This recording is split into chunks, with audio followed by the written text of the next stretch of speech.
Hi friends, ஞாயிற்றுக்கிழமை வந்து பார்த்தீங்கன்னா நம்ம மாமனார் வந்து கோயிலுக்கு போயிருந்ததுனால நம்ம வந்து சிக்கன் மட்டன் எதுவுமே எடுக்கலை.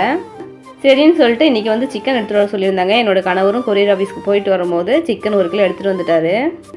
சரி, எப்பயும் போல் செய்யாமல் இன்றைக்கி மசாலாலாம் போட்டு வறுத்து செய்யலான்னு சொல்லிவிட்டு மசாலாலாம் வறுக்க ஆரம்பிச்சிட்டாங்க. இந்த கொத்தமல்லியை நம்ம வறுத்து செய்யும் போது குழம்பு வந்து பார்த்திங்கன்னா அவ்வளோ டேஸ்ட்டாக இருக்கும். ப்ராய்லர் கோழி கூடமே இந்த மாதிரி நம்ம மசாலா வறுத்து செய்யும் போது நாட்டுக்கோழி டேஸ்ட்டில் வந்துடுங்க.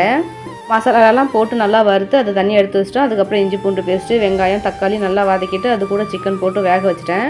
இந்த கேப்பில் வந்து பார்த்திங்கன்னா என்னோடய கணவர் பழமும் வாங்கிட்டு வந்திருந்தார். அந்த சிக்கன் வேகிற கேப்பில் அந்த பழத்தையெல்லாம் எடுத்து வச்சலான்னு சொல்லிட்டு எடுத்து வச்சாச்சு. இந்த வாரம் ஃபுல்லாக குழந்தைங்களுக்கு பழந்தாங்க ஸ்நாக்ஸு.